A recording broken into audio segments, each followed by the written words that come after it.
and welcome to ESG Talk, your go-to source for insights and advice from leaders in environment, social, and governance. I'm your host, Mandi McReynolds.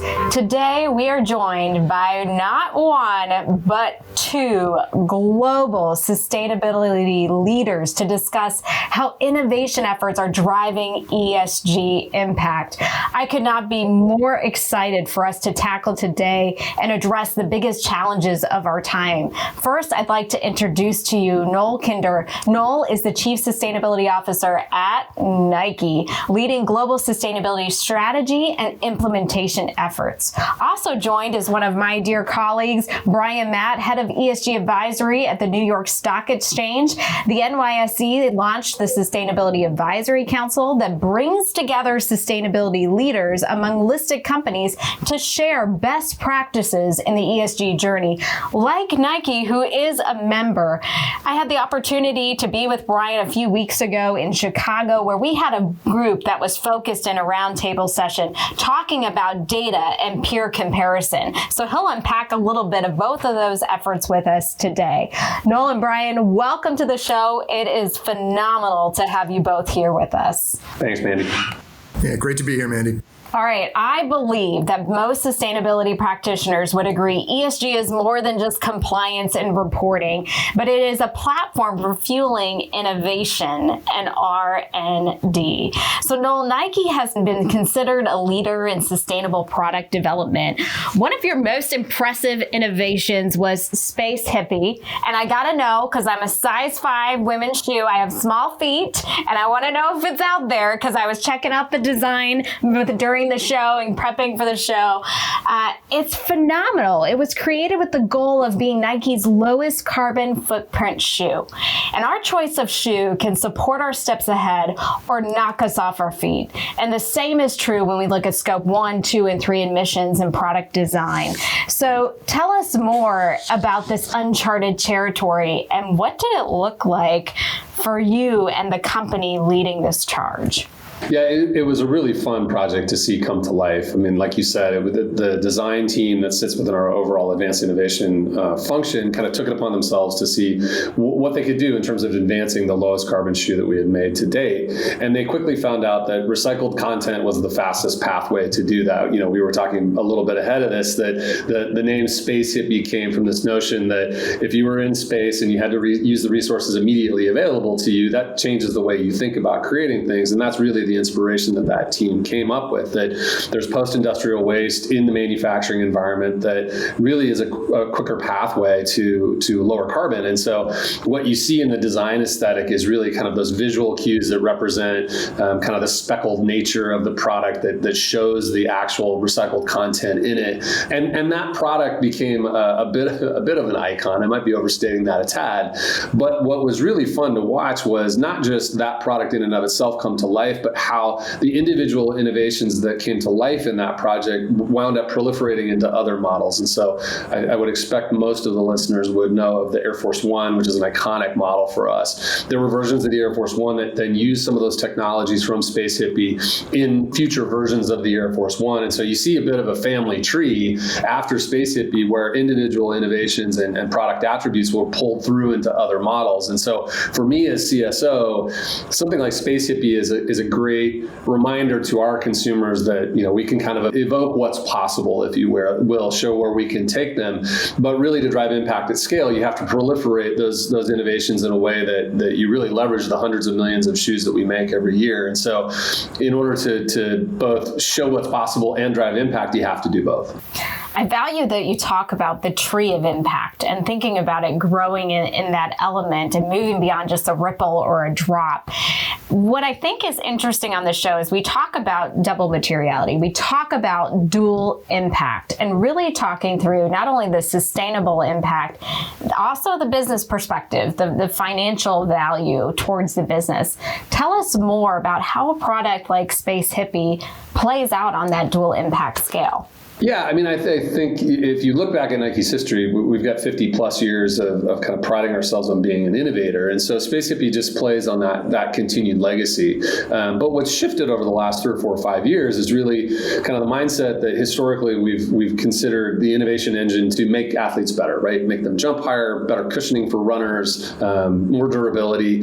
And that's then evolved to be make athletes better and make the planet better for athletes. And so weaving that as a criteria into the overall innovation function has really resulted in not only surprising and delighting consumers if you think about something like Space Hippie, but continuing to search for solutions and platforms and ultimately products that weave together both those performance attributes and a lower carbon footprint, a lower waste footprint. Those are really the unicorns that team is looking for. So that's kind of the product space. There are all kinds of options in the operating realm where sustainability is just better business. It makes you more efficient. It makes you consume less. If we think about some of the things that our European team has done in distribution, reconfiguring boxes that go directly to consumers so that we can put more boxes into a shipping container or more boxes into a truck. Not only does that lower cost, obviously the cost associated with a smaller box, but it also lowers the carbon footprint because you're transporting more products in a particular container. And so I think that once you start to build that culture within an organization, not only from a product creation standpoint, but from an operating standpoint, you start to see these things build on each other and you realize the business benefit over and over and over again. Well, I love that you referenced the consumer. And I think about myself, as somebody who bikes, runs, swims, and uses the products, and thinking about how, that ability to do that is based on my ability to enjoy our planet. Right. And so it has that mindset for all of us. And I think that reminds me of an episode with Tanze Wayland where we talk through the director of sustainability around the ROI. And so I encourage our listeners, go back and listen to the ROI of ESG and think through all these efforts, that it's not just a cost center, as Noel referenced. As you think about the ROI and particularly investment in design and manufacturing, how does that evolve with the future of your product? Well, I mean, I think they're all catalysts for innovation. Like I said, we're really looking at product development through the lens of continuing to satisfy consumer demand around performance, aesthetic, but also understanding that our core consumer, millennials and Gen Z in particular, expect those products to be more sustainable over time. And so whether that's a new manufacturing methodology that is less energy intensive, something like a Nike Forward, which was an apparel platform that we launched about 9 months ago, or something like Space Hippie, or even as simple as incorporating recycled polyester into some of the bigger franchises that we have, it just starts to build on itself, right? We have our external facing targets that kind of set the guideposts for us in terms of what we intend to achieve. And then you have to integrate that in a way that's meaningful to those individual teams such that they're doing their part in achieving those overall targets, to your earlier point, within the context of what the consumer expects. And that permeates into every aspect of the operation, whether that's how we work with our contract manufacturers or the materials that we're developing to make future products. All right, let's turn the table. And Brian, let's put you a little bit in the hot seat for a minute. I value the contribution of the Sustainability Advisory Council tackling product innovation. I'm curious, building on what was shared from Nike, do you see same principles apply outside of retail and manufacturing? Where do you see this innovation coming into play as you look across the council? The structure of the council is such that we have every industry, every sector represented. We try to make sure we have voices from real estate, from healthcare, from energy, from utilities, from all of those spaces. And I think that thought process is underway in just about, all of those companies, but then even more broadly across our NYSE universe. I think about our utilities universe. We have a few folks there that are bringing new renewable energy sources online, helping get them onto power grids, helping lower scope 2 emissions of their customers, but also potentially lower their costs as we start to bring more renewables online. Some of the energy companies that are some of the larger investors in low carbon technologies are helping carbon markets function, but help show us that picture down the road of where we'll be able to, within all of our energy sources, be able to lower the carbon impact of each of those. Financials, our financials universe, I'm sure you've talked to financials out there that have built all types of different financial products that help capital flow into areas that have have sustainability benefits. We have materials companies that are working on life cycle assessments, similar to what Noel talked about before, that look both up and down the value chain to help look at both supplier and customer relationships. Point on those is in every case, there's always an opportunity to have both a revenue impact and a cost impact, where there's a green premium from a revenue side, where customers, where businesses are willing to pay more for a greener product, for a more sustainable product, as well as on the cost side. If you can take out inputs, you can take out materials, be more efficient in any of those, you see net benefits to society, to the planet, as well as to the cost side of your bottom line. So there could be green premiums on both sides of the income statement. Brian, one of the things you do is you pull people together, and I greatly value that skill that you have and that talent you have to bring people together with the New York Stock Exchange. And you've hosted several roundtables, not only in the US, but around the world, focusing on ESG and focusing on some of the work you're doing around data. Also, the Advisory Council. So can you share with us a little bit more? One, I want our listeners to know about your data efforts, because I find the peer comparison data really, really helpful for listed companies, as well as, what's this value of bringing a community together that you're seeing?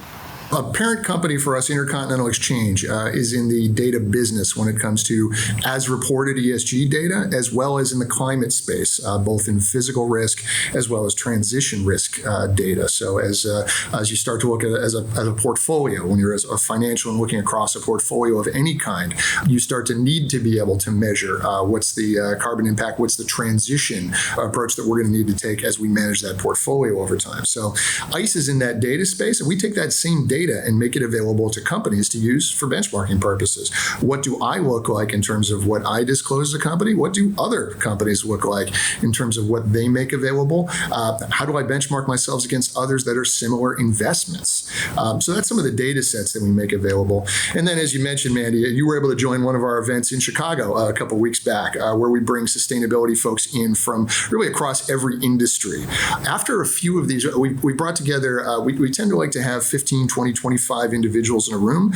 Everyone contributes, everyone shares, but also it tends to produce more conversations. You tend to learn a lot from folks that aren't necessarily in your industry, but maybe upstream or downstream from you. One of those conversations the other day, we had a real estate company's sustainability team that opened up a much wider conversation from several of their potential tenants or existing tenants as to how you handle that landlord-tenant relationship when it comes to measuring emissions. That's the type of thing that you can do simply by looking outside your industry, not just within your industry, and learning from how folks either up or downstream if you have done it too. Well, let's turn it around back to you. Talk to us about why did you decide to join the council, and how have you seen that be helpful to you as a Chief Sustainability Officer?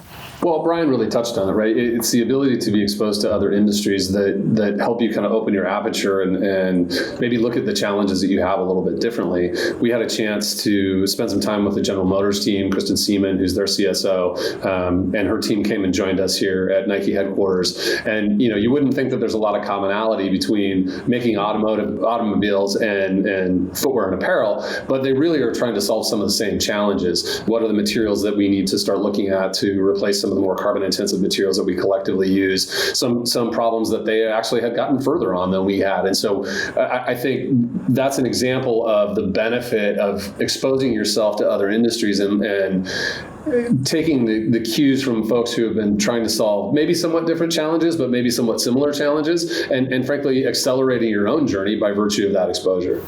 There's such great work around the value of partnership, and you said it well, it's not compete, it's complete. And Brian, I liked how you talked about it being upstream and downstream, and there's not a competitive relationship there, so there can be that joint sharing a little bit more on how we do this journey together. As we close out our theme of innovation and collaboration, would each of you mind just sharing what you think about product innovation as a part of ESG strategy and the key advice you would give our listeners to walk away today with? For my part, I mean, obviously we're a product company. And, if I look around our industry, if I look around adjacent industries, product drives the most significant portion of a company's carbon footprint. We just focused on climate change for the moment. And so innovation in the product space is the critical pathway to achieving the goals that we have all collectively set out, whether you have a science-based target or you just have ambitions to reduce your overall carbon footprint. And so I'm fortunate to work for a company that has built a foundation and a reputation on product innovation, but it takes a little bit different mindset. You have to start to introduce different constraints into the design process, a little bit different set of criteria for the innovation process, and start to think through, as we did in our case, moving from just making athletes better to making athletes better and the planet better for athletes. And what product designers will tell you is that they like those constraints. They don't want to have to operate in an unconstrained world. They want problems to be able to solve. And so I would say don't shy away from adding another constraint. Use that as fuel to create better, more innovative product, because the reality is you don't have to compromise. What we've found is that performance, durability, cool factor, which is really important for a brand like us, and the ability to drive more sustainable solutions can all coexist with each other. It's not easy work. It takes some effort, and you have to be deliberate and intentional about it and be strategic. But at the end of the day, you get products that are not only better for your consumers, but better for all of us. No, I'll say here, when we talk to companies, once you look up and down your supply chain, your value chain, and you look at companies that have Scope 3 emissions targets in that chain, those organizations, once they've committed to engaging with suppliers, customers, starting to look outside their four walls, those are often sources of just opportunities for collaboration. You see a lot more collaboration. We've talked about this within your industry. There's a lot more collaboration that takes place as the industry comes up with sort of its own views, its own standards. There's sort of a common language when it comes to how measurement is done, how emissions factors are done, et cetera. Things like that tend to really produce more communication between customers and your business, which offer the opportunity, again, to maybe create greater revenue, better cost savings, and really bring out some of those ideas. I think there's certain industries we talk to. I think about pharma, I think about energy, agriculture, industrials, where there are a lot more of those collaborations taking place within the industry as well as up and down the value chain. Looking at those companies and what they're doing, and oftentimes starting with the companies that have those Scope 3 targets because they are motivated to go out and look for those opportunities in their value chain. That tends to be some of the best places to look for ideas for that type of innovation. It's incredible to have this time to unpack innovation, partnership, and collaboration. Well, I love where you went around this idea of a problem to solve. One of my favorite walls that I walk by in Workiva is our patent wall that has over 60 patents. And those innovations to drive ESG and a better world and better technology really does start with those restraints of a problem and then getting down to what can add both the business value as well as the societal impact and ultimately customer delight and brand love. And Brian, I really value how you contribute to the field, and I love how you learn how to bring people together so it can inspire more action and have that tree of collaboration, not only inside a company like Noel referenced, but outside of a company so that we can really tackle a better world together. So thank you both so much for joining the show today. My pleasure. Thank you, Mandi. And to our audience, thank you for joining another phenomenal episode of ESG Talk, brought to you by Workiva, the world's only unifying platform for financial reporting, ESG, audit, and risk. If you enjoyed this episode, please rate and review us on Apple Podcasts and subscribe to see future episodes on Apple, Spotify, or YouTube. We'll talk soon.